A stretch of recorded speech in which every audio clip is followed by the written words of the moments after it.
I'm really pleased to introduce today's presenters, Matt Harris, Max Cook, and Trever Carter. Matt recently earned his master's in ecology from Western Colorado University, where he studied in Dr. Jonathan Coop's fire lab. His thesis examined how aspen have influenced fire spread events across the Southwestern U.S. over the past 2 decades, the topic of his presentation today. Matt is currently a park ranger with the Bureau of Land Management, leading a wilderness trail crew while continuing fire ecology research with the university.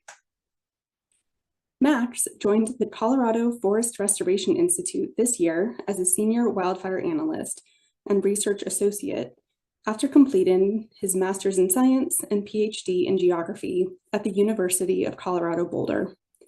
At CFRI, his work focuses on spatial wildfire planning and risk-based analytics for the Spatial Wildfire Decision Support focal area. His research broadly leverages geospatial and remote sensing data science to ask and answer questions about wildfire exposure, hazard, and risk to communities in the Western U.S. Trever, a postdoctoral scholar in wildfire science at Colorado State University, is interested in how disturbance regimes modify the process of plant community assembly in forested ecosystems through alterations in biogeochemical cycling, energy balances, and species biogeography. To address his interests, Trever primarily uses plant functional traits and ecological theory to inform statistical models and uncover complex ecological relationships across spatial and temporal scales. Trever's ultimate goal is to conduct research that is relevant both in theory and for management application. Without further ado, I will turn it over to Matt to get us started. All right, I'll share my screen. Rachel, are you able to see my presentation? I sure am. All righty.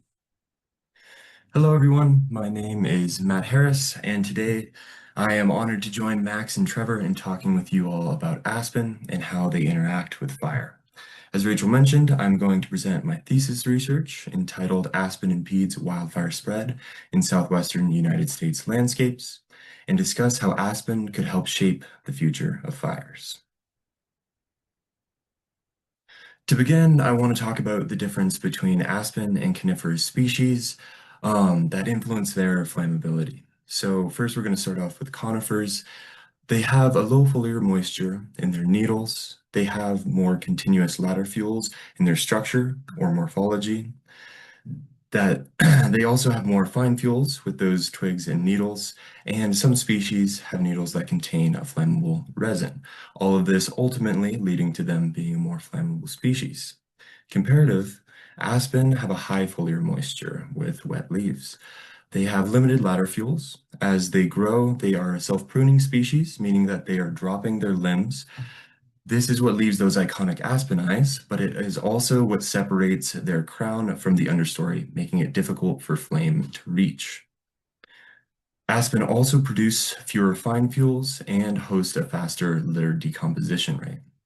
All of this together are some of the reasons aspen has been referred to as a firebreak forest type, with reports of reducing fire occurrence, behavior, and severity, as shown by Kristen Nesbitt, all in their recent TAME review in 2023.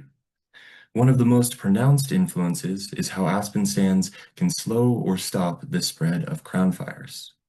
As you have a running crown fire moving through a coniferous forest and meeting an aspen stand, it is often unable to engulf the crown of that aspen stand. This is likely due to those leaves' high foliar moisture. What this does is it drops a running crown fire to the understory, quickly reducing its intensity and sometimes stopping the fire altogether. This phenomena is something that we witnessed here in Gunnison locally in our 2023 lowline fire, which I will quickly flash back to my title slide, is what this photo depicts. On the right-hand side, you had a mixed conifer stand that experienced a running crown fire that met an aspen stand on the ridge where the fire quickly dropped to the understory and fizzled out within a few hundred feet. You can see near the center of that photo that some of the aspen did get burnt over. Some of them were obviously killed, as you can tell in the difference in the leaf color. But if you can peer into the understory, this fire did not continue far into that aspen stand. All right, so when we set out on this journey, our research objective was to quantify the effectiveness of aspen as a fire break. We did this through asking three questions. To what extent does aspen slow fire spread? To what extent is aspen associated with fire perimeters? And thus for us, allowing us to infer if that is something that influenced where the fire stopped. And are these relationships modulated by fire weather or climate? These questions helped us to develop two distinct analyses, our fire spread analysis and our perimeter formation analysis, which I will expand on here shortly. Our study area was the Four Corners region, encompassing Arizona, New Mexico, Colorado, and Utah. We limited our study to within forested and mountainous ecoregions, as seen in this figure in the black and gray polygons, the large ones. We also limited all of our fires to containing at least 0.1% aspen by land cover. This was our species of interest, and so it's how we determined which fires we used. This ultimately led us to having 314 fires from 2001 to 2020, and these are coming from monitoring trends in burn severity, the polygons. So if you look on the figure on the right, all of those red blotches are our individual fires throughout each of our ecoregions. We sampled a myriad of variables to compare to our fire spread and perimeter abundance metrics, which I will explain more about here soon.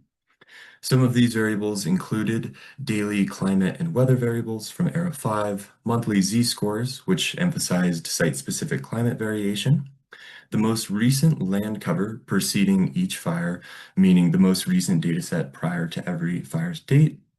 That land cover data is coming from the land fire data set, as well as topographic variables, and we accounted for prior burns that occurred in the 10 years preceding each fire in question.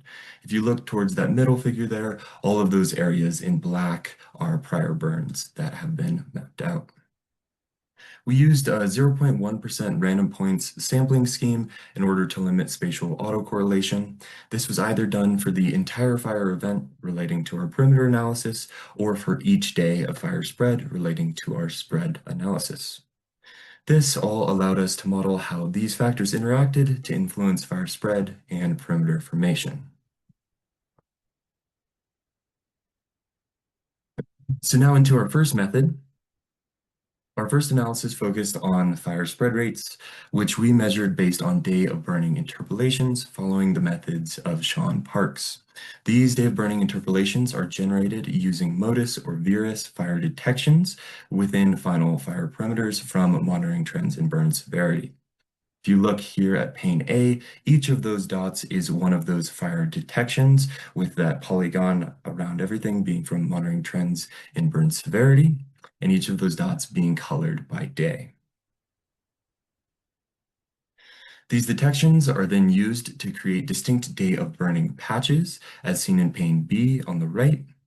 Our analysis included 2,297 distinct day of burning patches across 281 fires. These fires had to have at least 10 hotspots in order to generate day of burning patches. The first metric we generated from these day of burning interpolations is daily area burned, which is simply the area of each interpolation patch in hectares as seen in pane C. So if you look there, the first day of fire spread, which is 160 in pane B, is shown in black as it had the greatest value for fire spread and being about 20,000 hectares. This example fire is the 2002 Hayman Fire, which occurred in Colorado. The second metric we generated was daily maximum linear spread, which is measured in meters as showcased here in pane D. This metric measures the distance from a day's origin point. So if it's the first day of fire spread, that would be that first day's earliest hotspot, or if it's the second day or any preceding days of fire spread or any following days of fire spread, it is from that preceding day's day boundary to the end of that day's boundary. This allowed us to measure linear distance for any given day. So for example, if you go back to that day 160, which in pane C is that day in black, you can see how down near the southwest corner that day is a very light shade, and as it moves towards the northeast corner, you can see how it becomes darker. That is us measuring linear distance over a raster, with that linear distance ultimately being near 27 kilometers. We analyzed the influence of vegetation and our other covariates on these metrics using a generalized linear mixed effects model with fire event ID as the random effect term in order to account for differences across fires. Through this analysis, we found that aspen slowed fire growth in our daily area burned model as well as our distance linear spread model, as shown in this figure here, with pane A depicting daily area burned and pane B depicting daily maximum linear spread, and how these rates fell as aspen cover increased. To this degree, days with more aspen cover exhibited slower spread rates. When aspen cover was less than 10%, mean patch size was 1,112 hectares per day, plus or minus 84 hectare. And when aspen cover was greater than 25%, growth averaged only 368 hectares per day, plus or minus 43 hectares, a substantial decrease. Similarly, when aspen cover was less than 10%, mean linear growth was 2,073 meters per day, plus or minus 62 meters. And when aspen cover was greater than 25%, growth averaged only 1,349 meters per day, plus or minus those 84 meters, indicating that an abundance of aspen resulted in slower fire spread. Now on to our second method, which focused on aspen's influence on perimeter formation. In order to measure the effect of vegetation on fire perimeters, we generated a 120-meter buffer around 314 MTBS or monitoring trend in burn severity fire perimeters. This buffer distance of 120 meters, 60 on either side of that fire perimeter, allowed us to measure 2 pixels worth of information on either side of the perimeter, both interior and exterior of that MTBS perimeter, which allowed us to account for vegetation that was burned over but may have contributed to slowing the fire before it ultimately stopped. Everything greater than 60 meters interior of the fire perimeter is defined as interior. So if you look on pane B there, that green perimeter highlight showcases our 120-meter perimeter buffer, and everything there in gray is what we define as interior. This allowed us to calculate the proportion of each land cover type within these spatial categories. We use this information to calculate our fire perimeter effect, which is a measure of relative abundance at fire perimeters versus interiors. The FPE, or fire perimeter effect, is normally distributed between -1 and 1, with values less than 0 representing a greater portion within burned interiors, and values greater than 0 representing a greater proportion at fire perimeters. We used a sign test to determine the number of positive and negative differences, i.e. interior or perimeter, and an exact binomial test to determine if these differences were significant.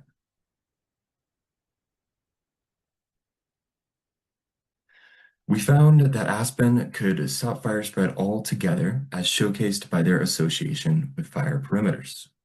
Through this, we found that aspen was 44% more abundant at perimeters than within burn interiors, as showcased here in this figure where aspen is highlighted in gold. And just as a reminder, anything above that middle line above 0, it has an increased perimeter prevalence, more common on a fire perimeter. And everything below has a decreased perimeter prevalence, more common within a fire's interior. Here, the effect of aspen at fire perimeters was comparable to that of woodland and wetland vegetation types, which also have much lower abundances of receptive fuels than coniferous forests. But aspen was not as strong as our non-fuel, prior burn, and disturbed land-covered types, which is to be expected. Now, we recognize that some of this might be associated with management actions, the putting of fire line per se in aspen stands, which is something that Trever will expand on later.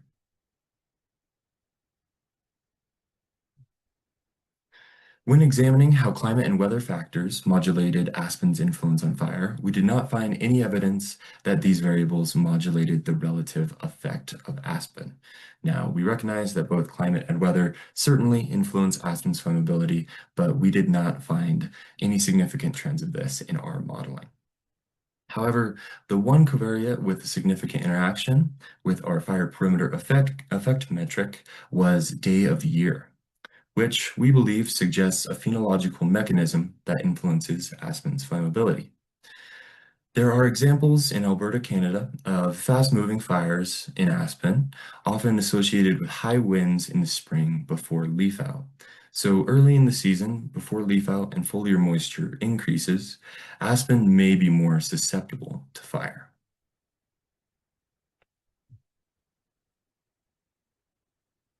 All right, so now that I've touched on our results, I want to elaborate on what they could mean.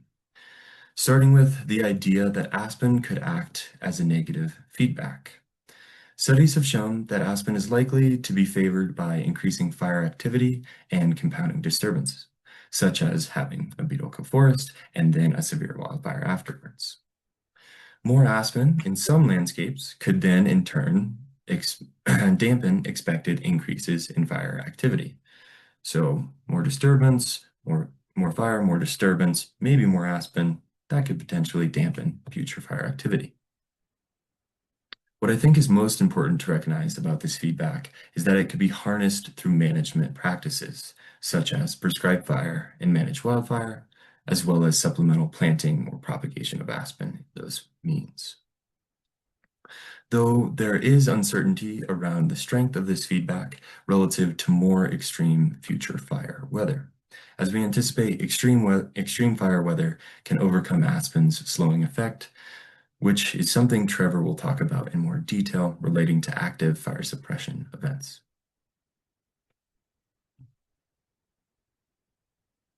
Next, I want to talk about the idea of green fuel breaks.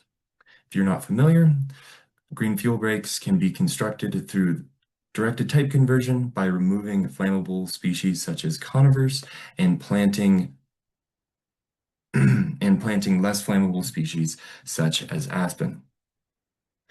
This is a trial of this is already underway in Whitehorse, the capital of the Yukon in Canada, where they plan to clear 365 hectares of coniferous forest and plant over 400,000 fire-resistant trees such as aspen, which is where this picture on the right is coming from.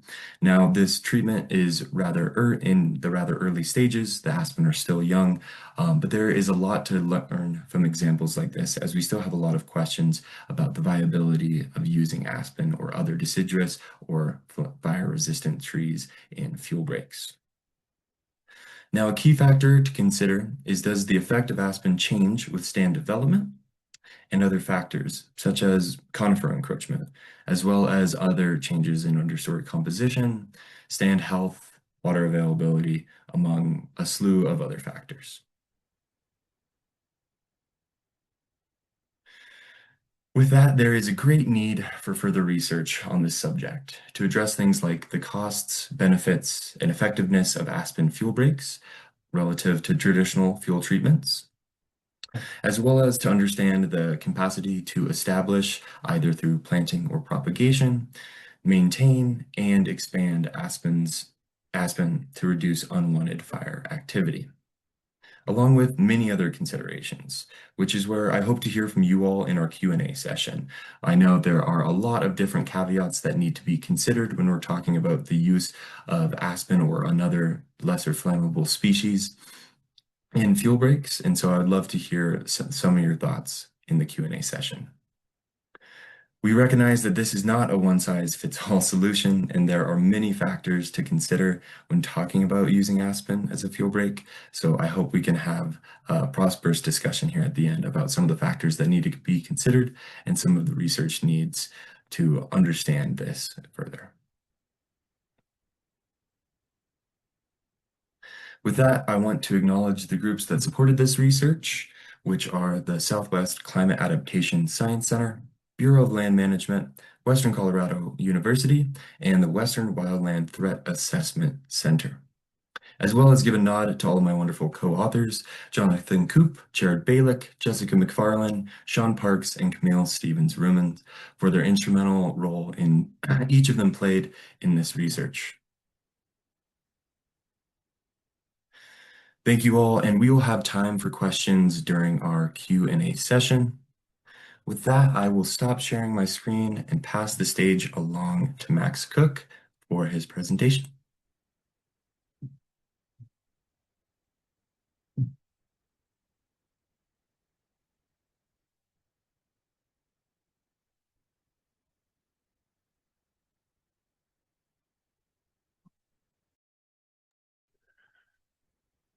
All right.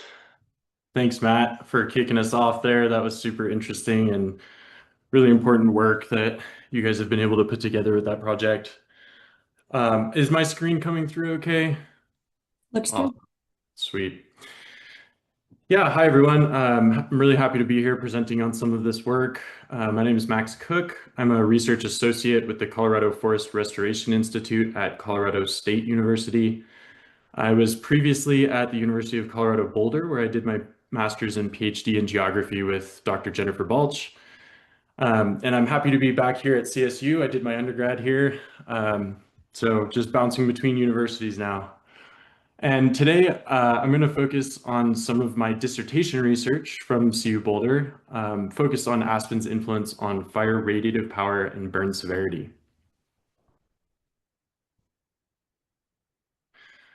And thanks to Matt's awesome introduction, I don't really need to get into too much of the background. So I think we all have a good understanding of why we're here today, right? We all love aspen, and there's a lot of reasons to love aspen, one of which is the possible opportunities for aspen to mitigate fire hazard.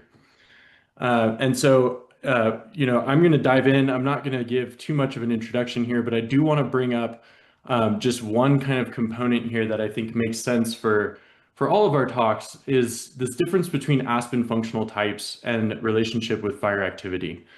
So what we're seeing here on the screen is on the left, seral aspen stand.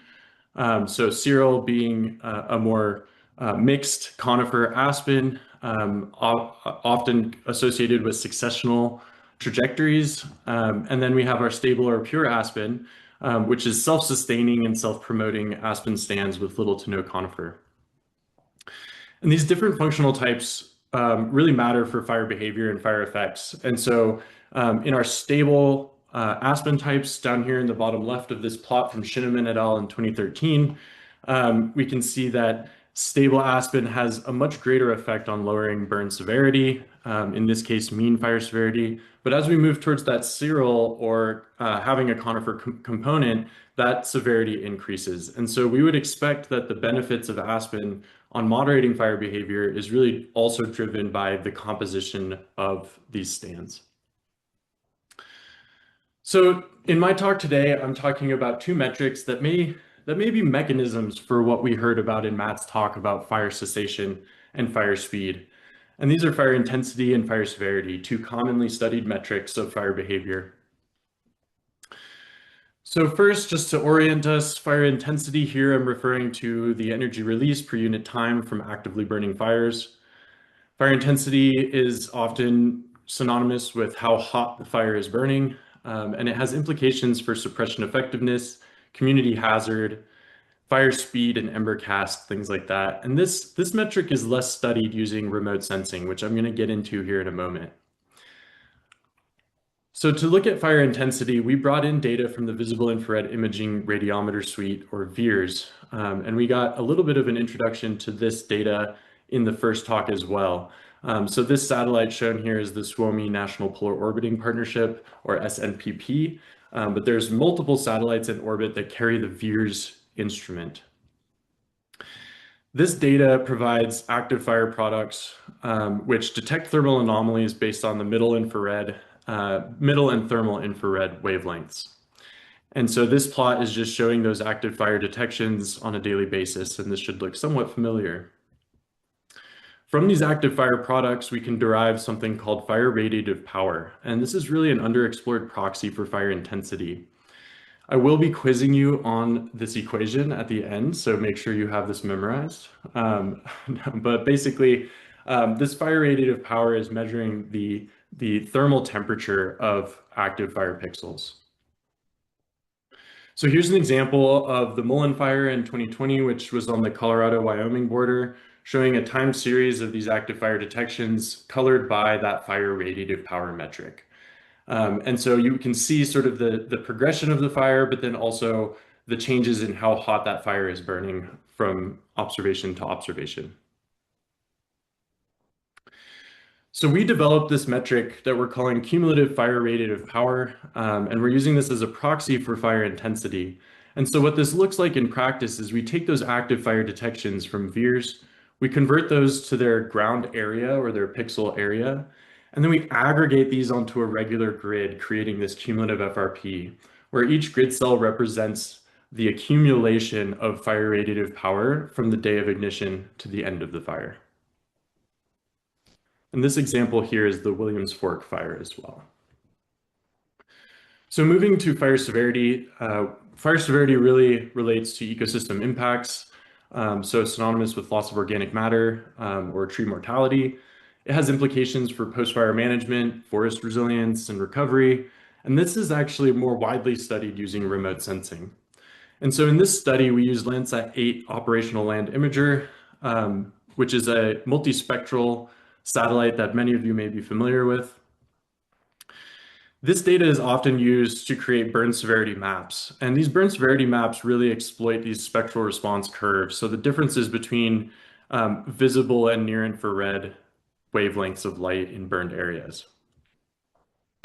A standard metric for burn severity is the normalized burned ratio, or NBR. And this is a ratio between the near infrared and red bands. And then DNBR, or delta NBR, is taking a pre-fire burn severity map and a post-fire burn severity map and subtracting the two to get the difference. So this is great, but we often find that those metrics of burn severity, DNBR in particular, are not transferable across fires or ecosystem types. And so a better metric is this composite burn index, or CBI. And this is a field-based metric linked to satellite-derived burn severity. And we're really shouting out Parks et al. Here quite a lot, but used Parks code to create these burn severity rasters. And then we have a burn severity metric that's more comparable across fires, ecosystem types, and conditions. So we summarize these at that same spatial grid as our VIIRS data. And so this is showing the 90th percentile of composite burn index calculated at that same FRP grid cell. And this is for the Williams Fork fire. All right, so we have our data, our satellite-derived metrics of fire intensity and fire severity. And now we're really interested in how different forest types are influencing these two metrics, but in particular, quaking aspen. So what's shown here is a list of Colorado's most common forest tree species. And the important note here is that fire behaves differently in these different forest types, right? And so what we're trying to understand is can we measure fire behavior using these satellite metrics? And can we uncover the differences between these species? And in particular, we're interested in uncovering the difference between quaking aspen and all of its co-occurring forest types. And so in our data, and I'll talk about our forest inventory data in a minute, but I just want to highlight here that quaking aspen co-occurs with all of these forest types across the study region, with some of the greater co-occurrence happening within lodgepole, Douglas fir, and Engelmann spruce. So to get at this forest information and relate it to these satellite metrics of burn severity, we used imputed wall-to-wall forest inventory data. And so this is really coming from the United States Forest Service Forest Inventory and Analysis. This figure here is showing what one of those plots looks like on the ground. And so one FIA plot is 675 meters squared. And those are spaced every 25 kilometers squared on the landscape. So we have this vast network of FIA plots across the country. The nice thing about this is that these plots are about the approximate size of a Landsat pixel, which allowed the U.S. Forest Service to generate this gridded continuous product called the U.S. Forest Service tree map. And this imputes these forest inventory and analysis plot level data onto landfire pixels based on topo, climatic, and vegetation similarity. From these continuous data, we can gather forest composition and structure metrics for the species of interest. So this includes species proportion of forest area or percent cover, species stand density index or a measure of how densely packed the trees are, the average basal area per tree and just the total basal area, and then height diameter ratio. And so these metrics are each related to different aspects of fire behavior. So this map is showing our sample of fires for this analysis. And so we're looking here at the Southern Rockies ecoregion. And fires are shown on the left on this map and colored by aspen percent. And so we can see that most fires have below 25% aspen. These are our species of interest, so that we saw these before. We pulled information from the U.S. Forest Service tree map for each of these species. And aspen made up about 11% of the burned area across these fires. And importantly here too, I'll note that we are only looking at fires in the Southern Rockies from 2017 to 2023, which aligns best with the VIIRS data that we're using. So this brings us to our research questions. How do dominant forest types influence fire intensity, proxied by fire radiative power, and burn severity proxied by composite burn index relative to aspen? So we're really interested in how does aspen differ across? How do forest composition and structure metrics influence FRP and CBI? And then how does aspen dominance in different forest types influence these metrics? So aspen dominance really referring to how prevalent it is on the landscape, and possibly related to that seral versus stable aspen functional type. And then we're interested in understanding, does fire weather mediate these relationships? So to do this, we built Bayesian hierarchical spatial models, and I won't get into too much detail here, but I'm happy to talk offline about these models. We're able to fit really complex models here describing the majority forest type, the species structural metrics, topography and fire weather to round out our fire triangle. And then we included fire level random effects and a spatial model. So for each fire, we have this suite of variables to be able to test the influence of forest composition and structure on fire radiative power and burn severity. Now, importantly, this spatial model incorporates both within and between fire dependence. And so we're interested in being able to uncover relationships across broad landscape patterns, shown at the ecoregion scale here. And then zoomed in here on the Williams Fork fire again, we're interested in those finer spatial patterns. And so this modeling workflow allows us to set this mesh grid that defines our neighborhood structure. And this neighborhood structure can be relaxed between fires and then increased within fires. So we're capturing two different spatial scales.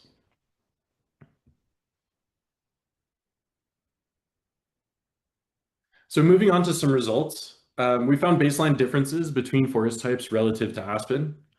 And just to orient us to this plot here, on the y-axis, we have our predominant forest type, and then on the x-axis, we have our effect relative to aspen.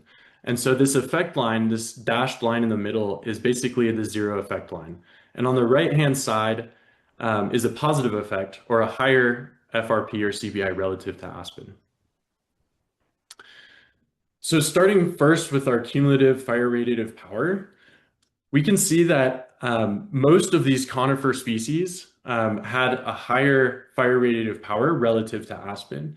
And these effects were significant as shown by the credible intervals not crossing this dashed line.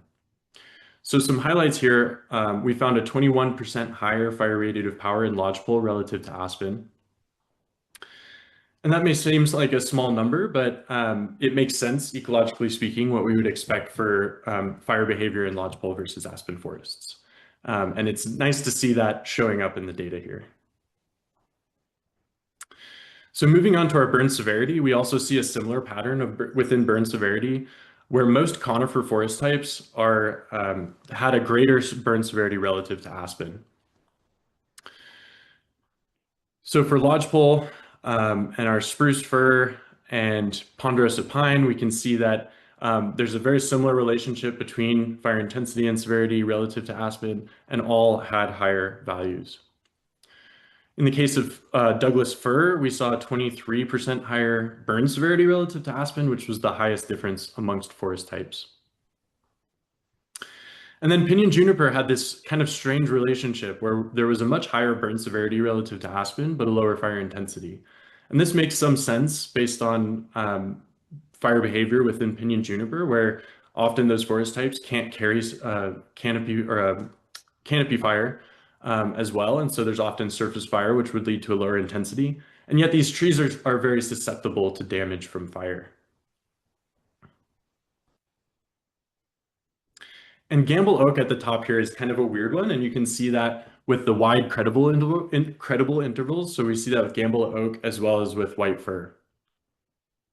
And there's a variety of different reasons why that might be the case, including Gamble oak seems to be overrepresented in FIA plot data, and so that carries forward in the U.S. Forest Service tree map. Okay, so moving on now to forest composition and structure. Now, just to orient us, on the top here, we have fire radiative power, and on the bottom, we have our burn severity. And then on the left-hand side is our forest metrics, so percent cover, stand density index, average live basal area, and tree diameter height ratio. So again, on the left side of this dashed line is a negative effect, and on the right side is a positive effect. Now, it's important to note here that these are not effects relative to aspen. So we will see that aspen is actually on these plots. This effect is just a positive or negative effect on the outcome variable. So there's a lot going on in this plot, but I'd like to point out a couple highlights here. So aspen is denoted in this orange color here, and we found that for both fire intensity and severity, the percent cover proportion of aspen within a grid cell had a very strong effect relative to other metrics on reducing both intensity and severity. And so here we see an 8.1% decrease in FRP for every unit increase in aspen percent cover. And that equates to about every 1.4 hectare increase of aspen cover. For burn severity, this was even more pronounced, and so we saw a negative 13.1% change in CBI for every unit increase in aspen percent cover. So aspen had an even stronger effect on reducing fire severity in greater proportions on the landscape.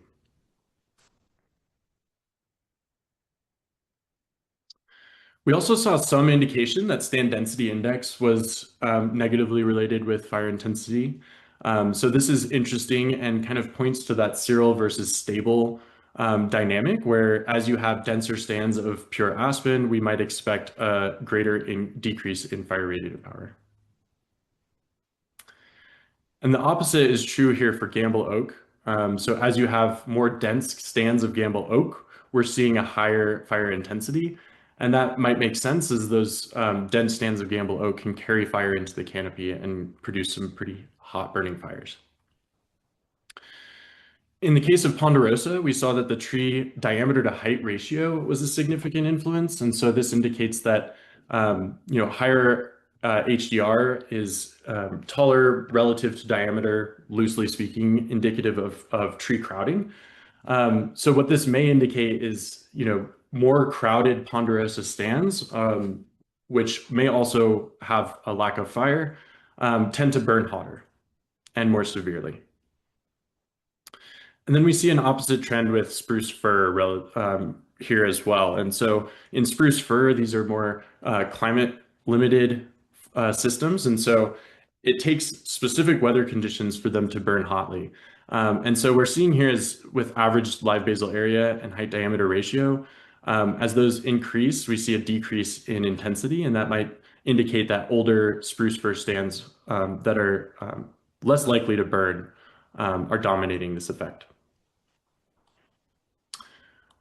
Okay, and finally here, so now we wanted to test the effect of fire weather and aspen dominance. And so what we're seeing here is on the left-hand side are forest species. And on the top again is our fire intensity, bottom is fire severity.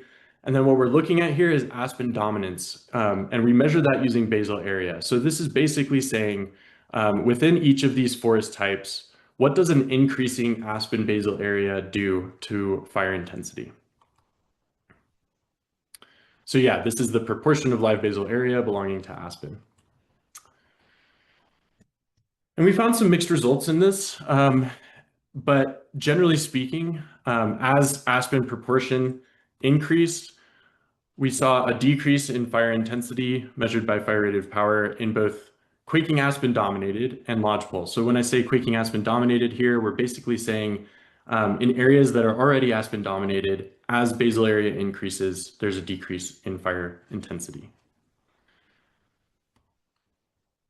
Interestingly, some of these species are showing a slightly different relationship with aspen, right? So in ponderosa pine here, as you have a greater aspen component, at least in the fires that we studied, we're seeing a slightly higher fire intensity. And so that's a question for further research. So how does fire weather mediate these relationships? So under extreme fire weather, would we expect aspen to have similar effects, or does it change? And so when we mediate this relationship by vapor pressure deficit, or I like to think of VPD as atmospheric sponginess or how dry it is, we see that, for instance, for aspen, this effect of increasing dominance starts to move towards zero. And so we see that when there's extreme fire weather, we may not have that same benefit in aspen-dominated areas. Ponderosa is an interesting example here again. When we mediate by vapor pressure deficit, we see that aspen actually may have a buffering effect in ponderosa systems. So again, this is something that we need to dig into a little bit further. And then spruce fir, in terms of burn severity, in high VPD fires, we're seeing that aspen may actually reduce burn severity in spruce fir as well as ponderosa. So kind of a key takeaway here is that aspen may moderate fire behavior, may moderate fire intensity and severity when co-occurring with other forest types, especially at greater dominance. And this is true in some cases, even under extreme fire weather.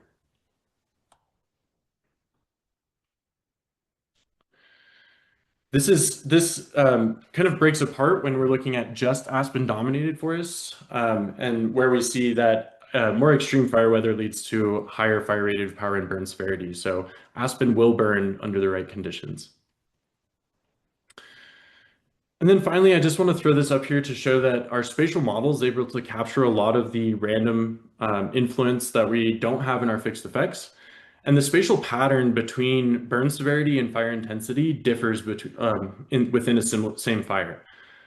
So the spatial pattern of fire radiative power operated on about a spatial dependence of about 1.2 kilometers, whereas CBI was on more of the order of 7 kilometers. So larger spatial patterns, and there's potentially finer scale things going on that are leading to variation in fire intensity that's not actually captured in our model.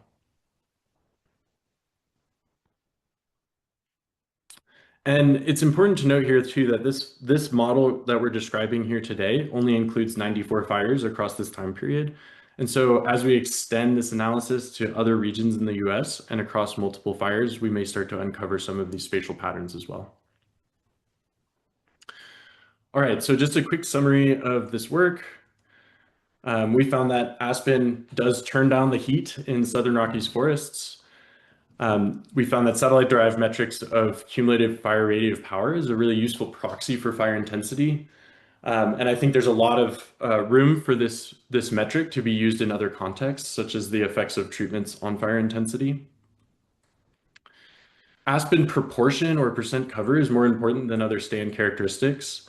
So more aspen, cooler fires. And this really brings us back again to that stable versus seral aspen. As we have more stable aspen, larger contiguous patches on the landscape, we might expect these benefits to improve. So fire weather does mediate aspen's cooling effect, though less so when associated with lodgepole, and I can go back and show that as well. So in lodgepole-dominated forests, the cooling effect of aspen stayed in that negative zone, right? So we see that lodgepole may be a forest type that is primed for this type of management. So this is really a landscape scale hazard reduction tool, not a home hardening measure. And so I want to make that point clear as well. So here we're really talking about greater proportions of aspen on the landscape and not necessarily increasing aspen cover near homes. So that's just an important consideration as we think about this as a tool for fire hazard mitigation. It's more of a landscape strategy than an individual home strategy. And then we really need more work to operationalize aspen management for fire hazard mitigation in strategic areas. So what does it actually look like to go out and create living or green fuel breaks on the landscape? And I think we need a lot more information to understand what types of treatments are effective and what those outcomes might be.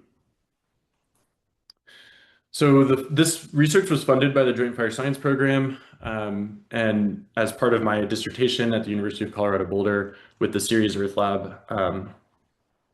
And there's supposed to be a slide here with my committee as well, but Dr. Jennifer Balch, my advisor, Dr. Sarah Hart at CSU, Dr. Teresa Chapman at the Nature Conservancy, and Dr. Stefan Like and Travis Williams at University of Colorado Boulder. Thanks, and yeah, we'll have time for questions at the end, and I'm going to pass it on over to Trever Carter to talk about aspen and fire lines. Great, thank you, Max. I really appreciated hearing that. It's excited to see how that stuff has been progressing. Let me go ahead and share this and make sure I am ready to go. Great, so I'm kind of spoiling the plot of this one. Fire lines are unlikely to hold in extreme burning conditions, regardless of forest composition. This is work that I did as a postdoctoral scholar here at Colorado State University with my postdoctoral advisor, Sarah Hart, but also with Max and Jennifer Balch at CU Boulder. Great. So as we just saw over the last about 40 minutes, aspen play a role in moderating fire behavior in terms of severity and intensity and changing the way that we see fire occur on landscapes.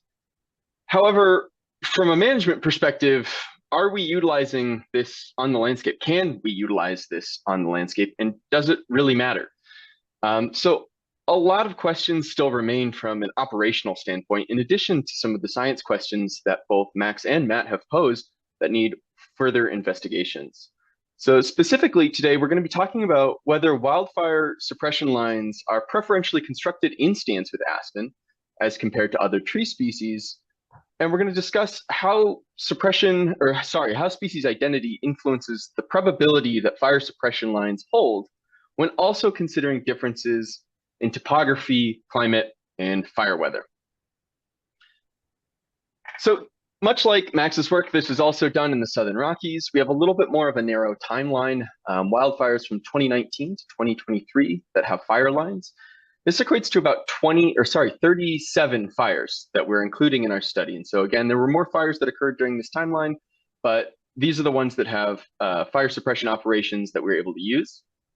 We classify these fire line data that we gathered from the National Interagency Fire Center as either engaged and failed or engaged and held. And I'll talk about that method in just a moment. I also want to note that there are places along the perimeter of fires where fire suppression lines were not used, but yet the perimeter ends. And so This sort of works along with some of the stuff that Matt was talking about earlier, that there are alternative reasons why fires might go out, regardless of whether or not we intend to with suppression operations. So within this National Interagency Fire Center data set, the NIFC fire lines, there's a lot of data in these, and it required quite a lot of cleaning. And I'm very fortunate now that Alex Arkowitz at the CFRI just recently published a data paper on this, cleaning this with very well-documented methods, very similar to what I did. So now I never have to clean these fire lines data ever again, and neither do you, which is great. When you get these data, there's a lot of fire lines that are either completed or maybe they were intended to be completed but not quite. So the first step is to remove the planned fire line operations. And so that's here in red. We can just go ahead and remove those. We can then remove very obvious errors. So this is multiple kilometer straight lines, things that are very impractical or unlikely to occur across the landscape. Then we can get to the point where we can determine if a fire line on a fire perimeter was engaged or not engaged. And so our language differs slightly from the Arkowitz paper, where they're calling burned over, we're calling engaged held, or sorry, engaged failed, and where they're calling held, we're calling that engaged held. So essentially what we're doing is we're creating a buffer around the perimeter of the fire. And then we're seeing if fire lines were within that buffer, we're using a buffer distance of 60 meters, we're saying that that fire line held. If it is in the interior of the fire, we're saying that that fire line failed. We're using this buffer distance of about 60 meters to account for some of the spatial errors that are known and present in these data sets.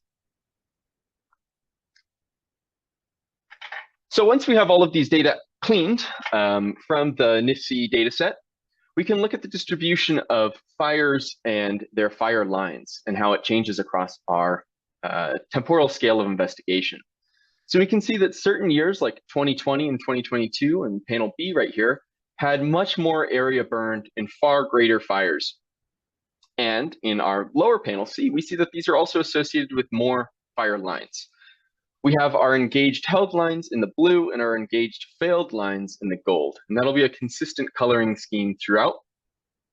One thing I want to note is that we're pretty good at holding our fire lines. So by and large, the majority of our engaged fire lines are those that we are able to keep and able to hold and effectively stop the spread of wildfire. Once we had these fire lines cleaned, we wanted to incorporate other topographic, land cover, and climatological data to understand the impact of land cover and topography on our engaged fire lines. I'm going to specifically call out this map that Max also made during his dissertation. So this was another one of his dissertation chapters. So if you have questions about this in the Q&A, please refer to him. But this is a remotely sensed map of aspen presence at 10-meter resolution. So we use this in addition to the tree map data that Max also talked about to understand our land cover. We also included topographical variables that we know to be important for fire behavior, such as elevation, slope, and our topographic position index, as well as some climate data. We used fire growth as our climate data to just sort of understand sort of the cumulative effects of how fire is behaving. This is pulled from the ICS 209 plus dataset. And we used a difference from 30-year normal vapor pressure deficit. So this is, again, this atmospheric dryness metric. We're understanding whether or not on the at the time that these fire lines were engaged, if it was drier than normal or about what we would expect. We're using our land cover data. And this is mostly our tree composition for questions 1 and 2. And we're using all of these data for question 2. So I want to take a brief detour into methods to talk about random forests, the modeling, not just what you might see if you look out the window when you're in Aspen or something. These models are quite complicated, but I think intuitively they're a little bit simple to understand if you just think about them as a series of decision trees here, trying to classify your response variable based on the predictors that you include. And so the classification occurs by combinations of your predictors, and each decision tree tries to make some sort of conclusion about what your response is. The decision trees are then ensembled and they vote on what they think is the most likely output of the model. we can think of this as being some sort of square or a cube. That if we run multiple random forest models, we might be able to understand what sort of the major effects are, or the average effects of our response is as predicted by our predictor variables. Great. Let's talk about what we found and sort of some of our key results. I'm only going to be presenting a couple today, so if you're curious, please ask more about the question and answer session afterwards. All right. So our question are wildfire suppression lines preferentially constructed in stands with aspen as compared to other tree species? And I'm very fortunate that Max introduced a very similar figure where we have our land cover types, our tree species, on our y-axis, and these are our odds with everything centered along 1, and this is the odds of aspen. So everything is relative to aspen for whether or not fires occurred in this vegetation type, and if we put fire lines in this vegetation type. So all of our points to the left are those that are less likely than aspen, and all of our points to the right are those that are more likely than aspen. So we see that for a lot of our commonly co-occurring conifer species, like Douglas fir, lodgepole pine, ponderosa, and our spruce and fir, that these are all less likely to have fire lines constructed next to them, even though they are more likely to burn. So about half as likely to have fire lines. I should also note that although these look like point estimates, these actually do have their confidence intervals around them. However, because we have so many observations, our confidence intervals are very small. We have very tight estimates of our averages. And if you're interested in those ranges, I'd be happy to share. All right, for our second question, how does species identity influence the probability that fire suppression lines hold when also considering differences in topography, climate, and weather? So this is the output of our random forest models. I'm just going to be showing one of these outputs, and this is our partial dependence plots. This is one panel, and there's a lot going on, so let's break it down. On our y-axis, we have our line status. Values of 1 are indicative of lines holding. Values of 0 are related to lines failing. We have our observations, or the spread of the data here as our ceiling and rugs, these points with a little bit of transparency, and they're jittered a little bit. We also have our individual model runs, of which there were 100, and our average model effect that is smooth. So we're able to determine sort of the average effect across 100 different model runs on the effect of our predictor variable, in this case it's fire growth, on our response, being line status. So in this instance, we see that fire growth over 6,000 hectares on average is associated with more failed lines. We can include all of our predictor variables to understand the roles that they play on line status. And so this is just a quick overview of all of the things that we included, the predictor variables that I discussed at the beginning. The panels here are ordered on how important they were in the model. So these first 5 variables, these first 5 plots of fire growth, our difference in vapor pressure deficit, our elevation, our slope, and our topographic position index were far more important than our land cover variables, which were not very important. However, if we look at our red lines and sort of see what the average effect across our gradient is, we see that for everything but fire growth, our lines are pretty much predicted to hold, with some exceptions, some lower slopes and some low and getting towards the extreme of elevations. However, when we look at our land cover types, we see that by and large, our fire lines are predicted to hold fairly consistently across how much of that land cover type is represented on that fire line. So this proportion of spruce fir or proportion of lodgepole represents how many different cells contain that land cover type along a fire line. So we see that across our vegetation, we see relatively consistent trends of our lines holding, with some key exceptions at the extremes of our lodgepole, our aspen, and our Douglas fir. However, I want to note that this is, again, not very important for our model, that land cover type is not really what's predicting whether or not our fire lines are holding across our landscape. Another thing I want to mention is that the effects differ when we consider all fires, all 37 of the fires, versus only those fires that are less than 100,000 or 100,000 acres, I should say. So this reduces our sample size by 4 fires. We excluded these 4 fires because they had the most extreme fire growth, and their area was representative of 80% of total area burned during this time span. So these were some really extreme fires. So we wanted to understand, well, if we don't have those extreme effects, what do we see in terms of the responsive land cover? And in general, the models predict that our fire lines are going to hold, that we do a really good job of holding fire lines. And this is representative in the data as well. When we consider all fires, all 37 fires, 63% of our lines held. However, if we exclude those 4 fires, we see that 84% of our lines held. So this is quite the big jump. Some key takeaways that I want to leave you with are that we found that quaking aspen was the least likely tree species to be within a fire perimeter, yet fire lines were constructed next to aspen more than any other tree species in the Southern Rockies during this time frame.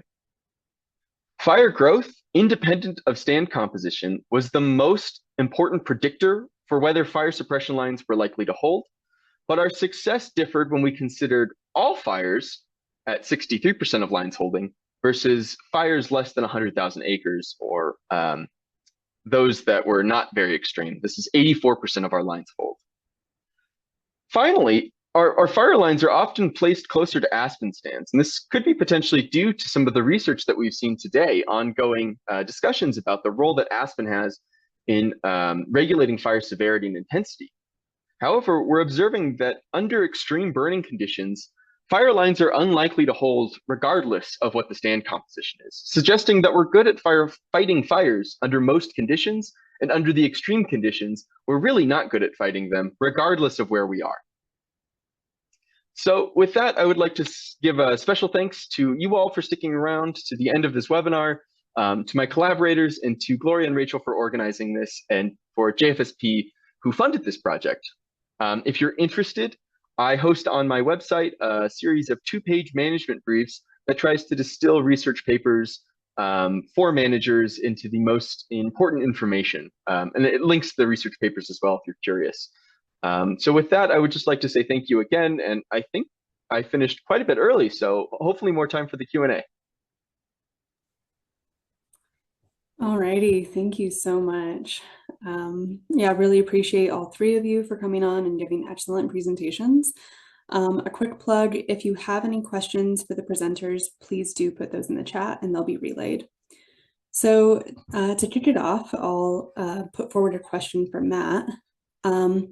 It was really interesting to hear that aspen's efficacy as a fuel break was unaffected by fire weather or climate, although we saw some variability with that in Max's presentation. So I was just wondering if you have any guesses as to why aspen may be more susceptible to fire in the spring before leaf out, and then how this might interact with increasingly intense spring wildfires. All right. I'll start with the beginning of that question, which is relating to us not finding an effect of fire weather or climate. I would say that is more due to the nature of our modeling, the wide variability in all of the different data we sampled, etc.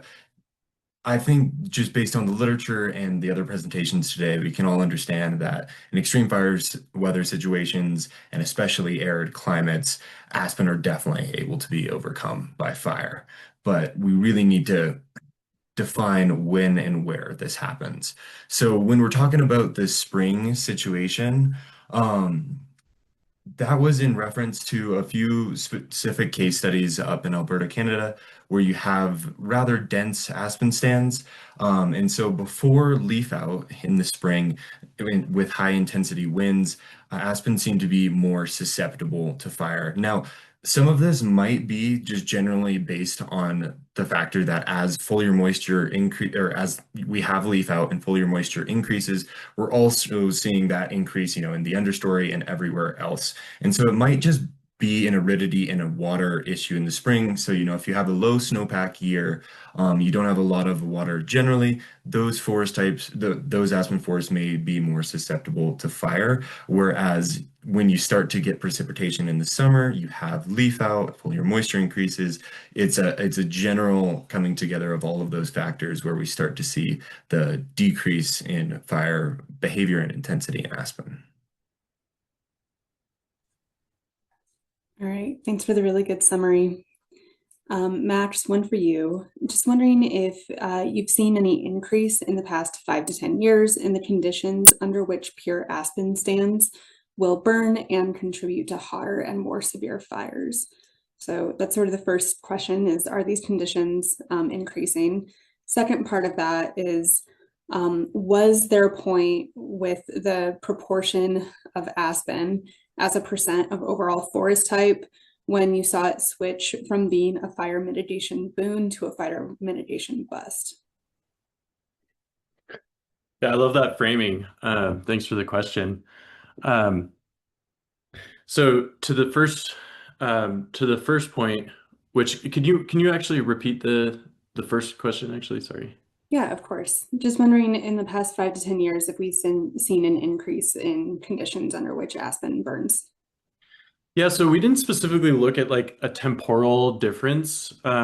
We did incorporate day of burn as an effect in the model, but we didn't look at the time series to see if those factors change. But I do think that we're well suited to be able to start looking at that, especially moving forward. And similar to what Matt is seeing in his work as well, is that we might expect that during extreme fire years or under extreme fire weather, these sort of relationships between aspen moderating fire intensity and severity may start to fall apart. And so I think we need to do more to understand across a longer time period to really get at some of those trends. Like my fires only spanned 5-6 years, and all were recent fires. And if you remember the burned area plot, there was kind of 3 big fire years in there that accounted for a majority of the burned area. And those 3 fire years, one of which was one of the worst in Colorado's history, right? So 2020 was an incredibly devastating fire year. So the fact that we're able to pull out some of these relationships from the data, even under these extreme recent fire years, indicates that there's some strong evidence there for aspen having some effect, right? But I think we need more analysis on both the temporal scale and spatial scale to be able to really uncover those trends. And then to the second point, we kind of found that there was like a outsized effect when you had increases of 1.5 hectares, right? So that was where we had a pretty noticeable effect on the change in fire intensity and severity. I'm currently rerunning some models with aspen patch size, so specifically looking at contiguous patches of aspen. And so I'll better be able to respond to that question soon. But I do think that we saw some of that around that 1.5 hectares. And then some other analysis that we saw that within a grid cell, one of those FRP grid cells, once you were over 10 hectares of aspen within one of those grid cells, fire intensity and severity dropped precipitously. So there's also something to be said about these like really large patches of aspen. But great question. I love the framing of it as well. All right, I'll keep an eye out for that research in the near future. Trever, this is maybe going a little bit outside of your area of expertise, but I was just wondering, did you have a chance to chat with incident commanders to get more information about why fire lines are more commonly built next to aspen stands? I had the thought that you often see open meadows next to contiguous aspen stands. So could that be a reason? Just wondering if you have any of that on the ground information. Yeah, that's a really good question. And so unfortunately, we don't have sort of the on the ground information or sort of the reasoning behind each of these decisions. I think that there's a lot of reasons why this could be, it could be just that aspen are easier to build. As Matt was saying, that they have these nice understories that are easier to put fire lines in there. And so we don't really want to put blame on people for building fire lines in parts of the landscape that are defensible or things like that. I think it's just more so an interesting trend as we're combining all of this evidence that we're seeing about the role that aspen plays in modulating fire severity and intensity, where these lines actually are, and how they're being interacting with fire. Yeah, I appreciate that answer. Alrighty, just wondering if any of you saw whether understory shrubs in aspen stands have an impact on burn intensity or severity. So if you have, gamble oak or snowberry in the understory versus dry grasses, did that influence the fire behavior? Well, I can speak to that to start with. Understory is really difficult to measure, right? And for my study in particular, I'm looking at remote sensing data on the scale of 30 meter pixels to 375 meter pixels. And these are not LiDAR, right? So we're really only measuring surface characteristics. And that's a consistent issue with trying to understand fire behavior in forest types, is we just don't have a lot of information about what that understory is. We can kind of infer what the fuel model might be based on the forest type, but that's often insufficient. So at least in terms of my research, understory is really less of a component. I think the closest that I get to it is incorporating gamble oak as one of the species of interest. But as I mentioned, gamble oak introduces a bunch of weirdness in the data, and so I don't necessarily trust that fully. We're sleuthing out some of that stuff. So I would say it's a missing component from my research in particular, and kind of broadly speaking as well.